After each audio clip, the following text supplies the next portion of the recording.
Hey guys, this is Michael with Quiet Lawn. Hope you're doing well. So this is the last video of this Stages of Growth series because it's the stage I'm at. So I won't be able to tell you the stage beyond that. But we started out as solo operators in our business. We were successful. We were able to grow our business to where we couldn't handle everything ourselves.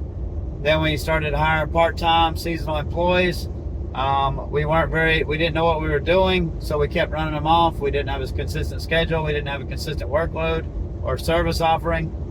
We figured that out. We started to be able to keep people full-time year-round. We added seasonal services.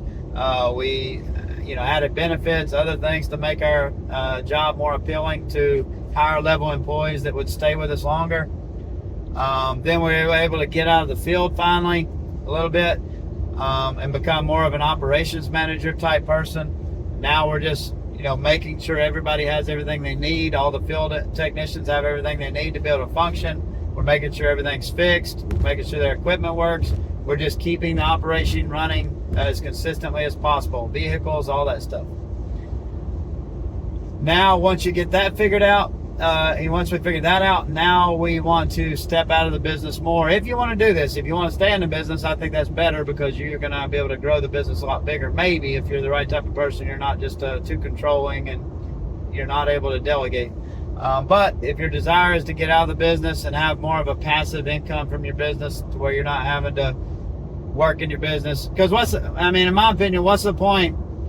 What's the difference between being a solo operator making $75,000 or $100,000 a year and working 60, 70, 80 hours a week in your business and being somebody that has a $1 or $2 million a year business or more and you're working 50, 60, 70 hours a week in your business and you got all this extra stress from employees and a much bigger overhead and all that stuff? Like, what's the point of even growing your business if that's your goal?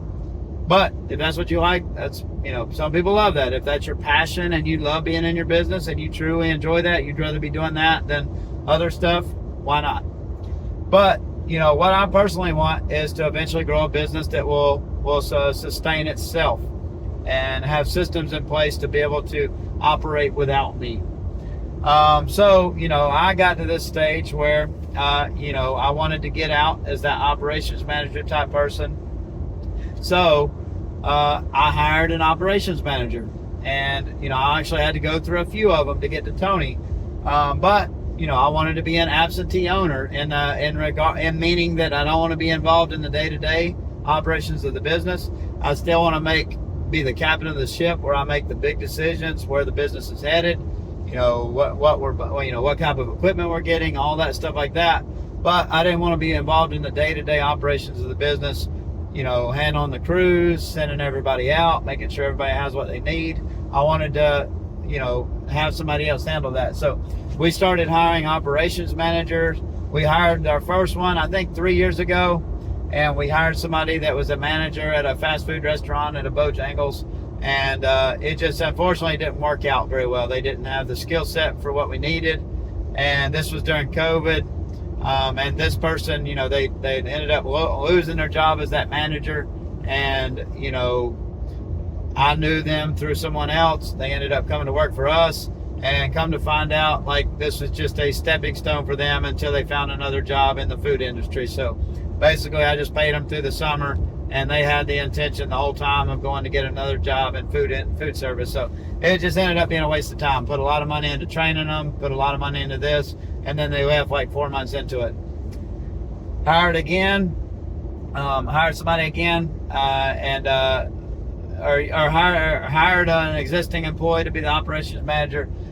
They did okay, but they just weren't stepping into the manager role. They were basically just a technician that didn't really do any of the other stuff. They were just a technician on operations manager pay. So that didn't work out. Then we just found Tony. Tony was hired as a technician a couple years ago. He came in. He was a go-getter from the beginning. He was pretty motivated. He was taking pride in stuff. He was fixing equipment. He was organizing the shop on his own. So after seeing that, we decided to hire Tony as an operations manager. After the first 6 months or a year or whatever that he worked with us. And that's who we got now. So Tony, once you hire an operations manager, they're going to have to wear lots of hats. Tony comes in. Sometimes he might be treating lawns. Sometimes he might have to switch it up, go mow lawns if somebody didn't show up, or if our schedule is busy, or if we get some rain days. Sometimes he might have to go fix equipment. He might have to go fix customers' property if somebody breaks a sprinkler head or a fence, or hits a vinyl siding with a rock or something like that. Like, basically he's stepping into the role that I used to have, keeping everything organized at the shop. He's got his we try to keep him in the field 80% of the time, doing his, because we're not big enough to where we can have a full-time operations manager that doesn't do any production. So we try to have him out there, 80% of the time doing field work, doing fertilization weed control, filling in for mowing, doing little projects that don't make sense to send another person to do.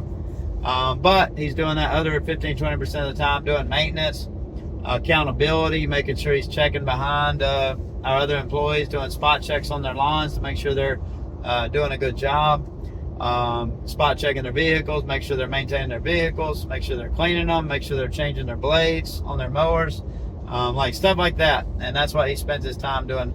And that affords me to be able to add an absentee owner, to where now I can focus on like the bigger decisions. Where do we want to take the business? The rebranding that we're working on, rebranding the Neon, like sales, like the office staff. Who can we hire to help us get to the next stage of growth as far as where we want to take our business? Now I can focus my time on learning how to be better at sales, how to scale up pest control faster. All this just different stuff that I can do now as an owner doesn't have to be involved in the day-to-day operations. Now I can be the dreamer again. I can use my strength as an entrepreneur. I can use my strength to look out into the future. Where do we want to get this business to in 1 year, 2 years, 5 years, 10 years? And I can start building that roadmap and start putting stuff in place to be able to get there. Like I said, I also have more freedom. I have more flexibility in that, because that stuff's not as time sensitive. Like, I can work my butt off for a week or 2 weeks or a month working on that stuff, and from dusk to dawn, and putting all this stuff together. And then if I need some flexibility, I need to take a couple weeks off for to do something with the kids or whatever, I can do that. I have a lot more flexibility as an absentee owner.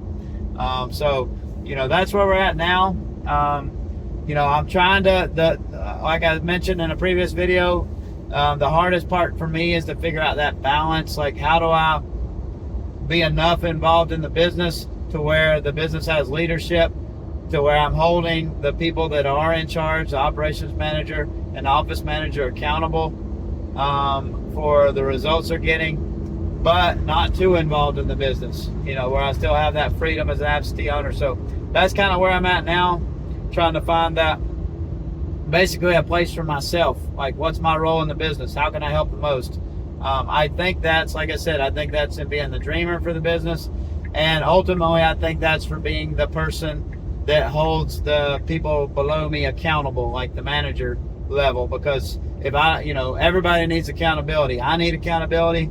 My managers need accountability. The employees need accountability to the managers. So, that's kind of where I'm at now, is getting better and better at being the type of leader that I need to be, as that, where I'm at in this stage of growth. But I hope these help. Please leave your comments below. Please tell me about your journey, where you're at with your business, where you hope to be, because you don't have to go through any of these stages of growth. That's the beautiful thing about having a business. You can stop wherever you want to, and there's nothing wrong with that. You can have a beautiful business, a great income at any one of these stages, solo operator, all the way up to being an absentee owner and beyond. So, just let me know where you're at, where you want to go to, and I'd love to talk about it in the comments. All right, talk to you all soon. Thanks for watching.